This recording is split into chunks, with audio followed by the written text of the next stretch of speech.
Depuis le début de la pandémie, de nombreux Québécois ont été victimes de la propagation de fausses informations causant de nombreuses morts. La désinformation autour de la COVID-19 a mené à une réticence accrue envers les vaccins, entraînant une propagation plus rapide du virus. Des groupes extrémistes ont profité de cette situation pour propager leur idéologie et semer la confusion.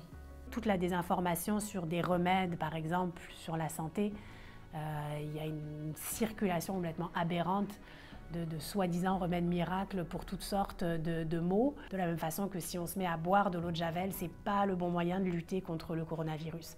Mais il y a des gens qui disent ça, il y a des gens qui croient ça et qui le font. Le virus a augmenté le nombre d'heures qu'une personne passait sur les réseaux sociaux. Cette hausse de consommation numérique a aussi entraîné une hausse de la propagation d'informations. On n'a jamais autant parlé de désinformation que durant la pandémie. Et oui, on voit qu'il y a une demande, en tout cas, qu'il y a une sensibilisation qui est d'autant plus grande.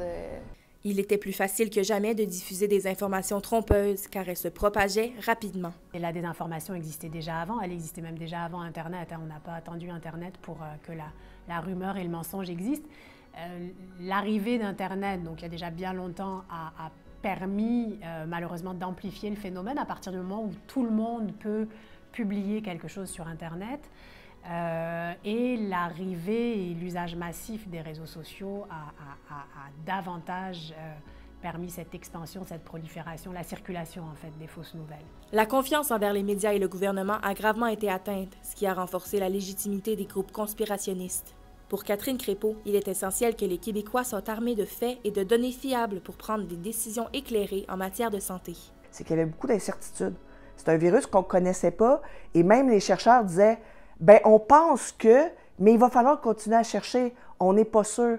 Et il n'y a rien de pire que l'incertitude. Les gens cherchent des réponses, même si la réponse elle est fausse, même si la réponse elle est simpliste. Les gens veulent des réponses pour se rassurer. Alors, je pense que la COVID, c'est ce que ça l'a amené. Malgré tout ce que les médias font pour tenter de limiter ces effets néfastes, la désinformation reste une menace grave pour la santé publique. Comme journaliste en santé, moi, ce qui me préoccupe, c'est un peu ça, là, de bien informer les gens pour qu'ils puissent faire des choix éclairés. On a vu beaucoup de choses passer et c'était vrai pendant la COVID et c'était vrai avant, puis c'est vrai encore aujourd'hui. Il y a quand même peut-être un rôle de prévention, dire aux gens, voici ce que c'est. Après ça, prenez la décision que vous voulez, mais voici ce que sont les faits, voici la réalité. Après ça, choisissez en connaissance de cause. C'était Marianne Farley, Au courant, Terrebonne.